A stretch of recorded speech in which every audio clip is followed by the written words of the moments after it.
Party ಸ್ಟೈಲಲ್ಲಿ ಭಾನುವಾರದೊತ್ತು ಏನಾದ್ರು ಅದು ಫ್ರೆಶ್ ಮೀನ್ ತಂದು ಈ ತರ ಸಾಂಬಾರ್ ಮಾಡ್ಕೊಟ್ಬಿಟ್ರೆ ಒಂದೇ ಟೈಮ್ಗೆ ಇನ್ನು ಬೇಕು ಅಂತ ಕೇಳಿ ಹಾಕಿಸ್ಕೊಂಡು ಖಾಲಿ ಮಾಡ್ತಾರೆ. ಬ್ಯಾಚುಲರ್ಸ್ ಯಾರಾದ್ರೂ ಇದ್ರೆ ಖಂಡಿತ ಇದನ್ನ ನೀವು ಟ್ರೈ ಮಾಡಲೇಬೇಕು. ನಿಮ್ಮ ರೂಮ್ ಮೇಟ್ಗೆ ಕೊಟ್ಟು ನೀವು ಒಳ್ಳೆ ಬಟ್ಟ ಅನ್ಸ್ಕೊಳ್ಳೇಬೇಕು. ಬನ್ನಿ ಮೀನ್ ಸಾರು ಮಾಡೋದು ಹೇಗೆ ಅಂತ ನೋಡೋಣ.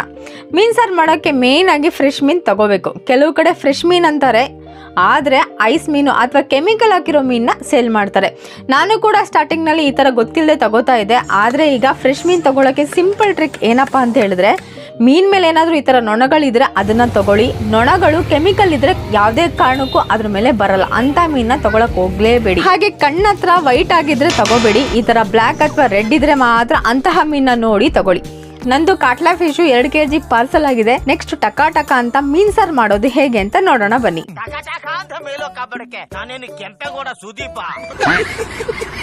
ನಾನು ಇಲ್ಲಿ ಬರೀ ಅರ್ಧ kg ಮೀನ ಚೆನ್ನಾಗಿ ತೊಳೆದು ತಗೊಂಡಿದ್ದೀನಿ. ಅದಕ್ಕೆ 1 ಟೀ ಸ್ಪೂನ್ ಉಪ್ಪು ಹಾಕೊಂತಾ ಇದ್ದೀನಿ. ಹಾಗೆ ಅರ್ಧ ಟೇಬಲ್ ಸ್ಪೂನ್ ಚಿಲ್ಲಿ ಪೌಡ್ರು, ಹಾಗೆ ಒಂಚೂರು ಅರಿಶಿನ ಹಾಕೊಂಡು ಫಿಶ್ಗೆ ಚೆನ್ನಾಗಿ ಅದನ್ನ ಮಿಕ್ಸ್ ಮಾಡ್ಕೊತಾ ಇದ್ದೀನಿ.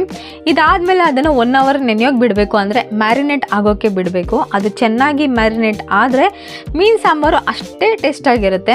ಈಗ ಸಾಂಬಾರಿಗೆ ಮಸಾಲೆ ರುಬ್ಬಕ್ಕೆ ಏನೇನು ಐಟಮ್ ಬೇಕು ಅಂದರೆ, 1 ಕಪ್ಪು ತೆಂಗಿನ ತುರಿ, 1 ಹೋಳಿ ಟೊಮೊಟೊ, 1 ಬೆಳ್ಳುಳ್ಳಿ, 1 ಇಂಚು ಶುಂಠಿ, 1 ಚಕ್ಕೆ, 4 ಲವಂಗ, 1 ಈರುಳ್ಳಿ, ಸ್ವಲ್ಪ ಕೊತ್ತಂಬರಿ ಸೊಪ್ಪು. ಹಾಗೆ ಮೇನ್ ಇಂಗ್ರೀಡಿಯೆಂಟ್ ಏನಂದರೆ 2 ಟೇಬಲ್ ಸ್ಪೂನು ಅಕ್ಕಿ, 1/4 ಟೇಬಲ್ ಸ್ಪೂನು ಮೆಂತ್ಯ, ಹಾಗೆ 1/4 ಟೇಬಲ್ ಸ್ಪೂನು ಸೋಂಪುನ ಹುರಿದು ತಗೊಳ್ಳಿ. ಇದನ್ನು ಹಾಕೋದ್ರಿಂದ ಮೀನಿನ ಚುಂಗು ಸ್ಮೆಲ್ಲು ಬರಲ್ಲ. ಈಗ ಎಲ್ಲ ಐಟಮ್ನು ರುಬ್ಕೊಳ್ಳೋಣ. ಇದ್ರ ಜೊತೆಗೇನೆ 1 ಸಣ್ಣ ನಿಂಬೆಹಣ್ಣು ಗಾತ್ರದಷ್ಟು ಹುಣಸೆ ಹಣ್ಣನ್ನು ತಗೊಳ್ಳಿ. ಹಾಗೆ 2 ಟೇಬಲ್ ಸ್ಪೂನು ಸಾಂಬಾರು ಪುಡಿನ ಇದಕ್ಕೆ ಹಾಕಿ ರುಬ್ಕೋಬೇಕು. ಇದಕ್ಕೆ ನೀರನ್ನ ಸೇರಿಸ್ಕೊಂಡು ಚೆನ್ನಾಗಿ ರುಬ್ಕೊಳ್ಳಿ. ಈ ಥರ ಫೈನ್ ಪೇಸ್ಟ್ ಆಗಬೇಕು. ಈಗ ನಾನಿಲ್ಲಿ ಸ್ಟವ್ ಮೇಲೆ ಒಂದು ಮಡಕೆನ ಇಟ್ಟು 3 ಟೇಬಲ್ ಸ್ಪೂನು ಎಣ್ಣೆ ಹಾಕೊತಾ ಇದ್ದೀನಿ. ನಾನಿಲ್ಲಿ ಕಡಲೆಕಾಯಿ ಎಣ್ಣೆನ ಯೂಸ್ ಮಾಡ್ತಾ ಇದ್ದೀನಿ.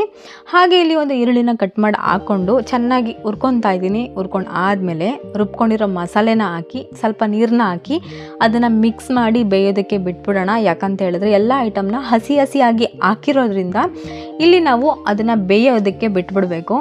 ಈಗ ನೋಡಿ ಸಾಂಬಾರು ಚೆನ್ನಾಗಿ ಕುದೀತಿದೆ. ಈ ಟೈಮ್ನಲ್ಲಿ ಸಾಂಬಾರು ಕನ್ಸಿಸ್ಟೆನ್ಸಿನ ನೋಡಿಕೊಂಡು ನೀವು ನೀರನ್ನ ಸೇರಿಸ್ಕೊಳ್ಳಿ. ಸಾಂಬಾರು ತುಂಬ ಗಟ್ಟಿ ಬೇಡ, ಸ್ವಲ್ಪ ತೆಳ್ಳಗಿರಲಿ.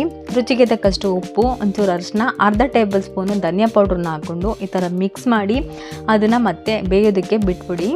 ನಾನಿಲ್ಲಿ ಪಕ್ಕದಲ್ಲಿ ಅನ್ನ ಕೂಡ ಜೊತೆಗೆ ಮಾಡ್ಕೊತಾ ಇದ್ದೀನಿ. ನೋಡಿ ಸಾಂಬಾರು ಚೆನ್ನಾಗಿ ಕುದೀತಾ ಇದೆ. ಕನ್ಸಿಸ್ಟೆನ್ಸಿ ಸಾಕಾ ಬೇಕಾ ನೋಡ್ಕೊಳ್ಳಿ. ನನಗಿಲ್ಲಿ ಸಾಕು ಅನ್ನಿಸ್ತು. ಈಗ ಮ್ಯಾರಿನೇಟ್ ಮಾಡ್ಕೊಂಡಿರೋ ಫಿಶ್ನ ಇಲ್ಲಿ ಒಂದೊಂದನ್ನೇ ಸೇರಿಸ್ಕೊಳ್ಳೋಣ. ಯಾಕಂದರೆ ಒಟ್ಟಿಗೆ ಸೇರಿಸ್ಕೊಳ್ಳೋದು ಬೇಡ, ಒಂದೊಂದನ್ನೇ ಜಾಗ ಮಾಡಿ ಇಲ್ಲಿ ಸೇರಿಸ್ಕೊಳ್ಳೋಣ. ಸೇರಿಸ್ಕೊಂಡು ಆದಮೇಲೆ ಸೌಟ್ನಲ್ಲಿ ಈ ಥರ ಒಂದು ಸತಿ ಮಿಕ್ಸ್ ಮಾಡಿಕೊಂಡು ಎಲ್ಲದಕ್ಕೂ ಜಾಗ ಮಾಡಿ ಬೇಯೋದಕ್ಕೆ ಬಿಟ್ಬಿಡೋಣ. ನಾನಿಲ್ಲಿ ಮಡಿಕೆಲಿ ಮಾಡ್ತಿರೋದ್ರಿಂದ ಒಂದು 3 ರಿಂದ 4 ನಿಮಿಷ ಬೇಯೋದಕ್ಕೆ ಸಾಕು. ನೀವು ಪಾತ್ರೆಯಲ್ಲಿ ಮಾಡ್ತಿದ್ರೆ ಒಂದು 5 ರಿಂದ 6 ನಿಮಿಷ ಬಿಡಿ, ಚೆನ್ನಾಗಿ ಬೇಯುತ್ತೆ. ಮಡಿಕೆ ಆಗಿರೋದ್ರಿಂದ ಹಾಗೆ ಫಿಶ್ ಆಗಿರೋದ್ರಿಂದ ಬೇಗ ಬೆಂದೋಗುತ್ತೆ. ನೋಡಿ ಇಲ್ಲಿ ನಿಮಗೆ ತೋರಿಸ್ತಾ ಇದ್ದೀನಿ. ಫಿಶ್ಶು ಚೆನ್ನಾಗಿ ಬೆಂದಿದೆ. ಸಾಂಬಾರು ಕೂಡ ಚೆನ್ನಾಗಿ ಘಮ ಅಂತಿದೆ. ಈ ಟೈಮ್ನಲ್ಲಿ ನಾನು ಸ್ವಲ್ಪ ಕೊತ್ತಂಬರಿ ಸೊಪ್ಪನ್ನ ಸೇರಿಸ್ಕೊಂಡು ಸ್ಟವ್ ಕೂಡ ಆಫ್ ಮಾಡ್ಕೊತಾ ಇದ್ದೀನಿ. ಯಾರೆಲ್ಲ ವಿಡಿಯೋನ ನೋಡ್ತಿದ್ದೀರಾ ಮರಿದೆ ಇದನ್ನು ಟ್ರೈ ಮಾಡಿ ಕಮೆಂಟ್ ಬಾಕ್ಸ್ನಲ್ಲಿ ಹೇಗಿತ್ತು ಅಂತ ತಿಳಿಸಿ. ಸ್ಟವ್ನ ಆಫ್ ಮಾಡಿದ್ರು ಮಡಿಕೆ ಆಗಿರೋದ್ರಿಂದ ಸಾಂಬಾರು ಇನ್ನೂ ಕುದಿತಾನೆ ಇತ್ತು. ಸಾಂಬಾರೀಗ ರೆಡಿಯಾಗಿದೆ. ಆಹಾ ಸಾಂಬಾರು ಮಾತ್ರ ಒಳ್ಳೆ ಪರಿಮಳ ಬೀರ್ತಿದೆ. ಈಗ ನನ್ನ ಮಗನಿಗೆ ಬಡಿಸ್ತೀನಿ, ಅವನು ಏನು ಹೇಳ್ತಾನೆ ಕೇಳೋಣ ಬನ್ನಿ. ಮುದ್ದೆನ ಯಾವ ಗ್ಯಾಪಲ್ಲಿ ಮಾಡ್ಕೊಂಡ್ರಿ ಅಕ್ಕ ಅಂತ ಕೇಳಿಬಿಡಿ. ಆಲ್ರೆಡಿ ನಾನು ಮುದ್ದೆ ಮಾಡಿಟ್ಟಿದ್ದೆ. ಈಗ ಅನ್ನ ಮಾಡಿಕೊಂಡೆ, ಅನ್ನ ಸಾಂಬಾರು ಒಟ್ಟಿಗೆ ಮಾಡಿಕೊಂಡೆ, ಸಲಾಡ್ ಹಾಕ್ಕೊಂಡು ಈಗ ಬಿಸಿಯಾದ ಮೀನು ಸಾಂಬಾರನ್ನ ಹಾಕ್ತಾಯಿದ್ದೀನಿ. ಯಾರೆಲ್ಲ ಮೀನ ನಾನು ತಿನ್ನಲ್ಲ ಅಂತ ಅಂತಾರೋ ಅವ್ರಿಗೆ ಈ ಥರ ಸಾಂಬಾರು ಮಾಡಿಕೊಡಿ, ಖಂಡಿತ ತಿಂದೇ ತಿಂತಾರೆ. ನಾನು ಕೂಡ ಮೀನನ್ನ ತಿಂದಿರಲಿಲ್ಲ, ಬಟ್ ಈ ಥರ ಸಾಂಬಾರನ್ನ ಮಾಡೋಕ್ಕೆ ಟ್ರೈ ಮಾಡಿದ್ಮೇಲೆ ನಾನು ಕೂಡ ಫಿಶ್ನ ತಿನ್ನೋಕ್ಕೆ, ಮೀನನ್ನ ತಿನ್ನೋಕ್ಕೆ ಸ್ಟಾರ್ಟ್ ಮಾಡಿದ್ದೀನಿ. ಚಿಕನ್ ಮಟನ್ಗಿಂತ ಮೀನು ಒಳ್ಳೆಯದು ಅಂತ ಎಲ್ಲ ಡಾಕ್ಟ್ರು ಕೂಡ ಹೇಳ್ತಾರೆ. ನೀವು ಕೂಡ ಮೀನು ಸಾಂಬಾರನ್ನ ಈ ಥರ ಮಾಡಿ ತಿನ್ನಿ, ಚೆನ್ನಾಗಿರುತ್ತೆ. ಈಗ ನನ್ನ ಮಗನಿಗೆ ಬಡಿಸಾಯಿತು. ಅವನೇನು ಹೇಳ್ತಾನೆ ನೀವೇ ಕೇಳಿಸ್ಕೊಳ್ಳಿ.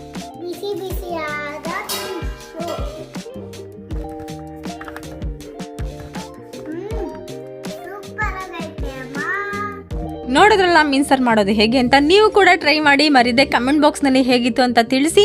ಇದೇ ಥರ ರುಚಿಯಾದ ಶುಚಿಯಾದ ರೆಸಿಪಿಗಳಿಗೆ ಮರಿದೆ ನಮ್ಮ ಚಾನಲನ್ನು ಸಬ್ಸ್ಕ್ರೈಬ್ ಮಾಡ್ಕೊಳ್ಳಿ.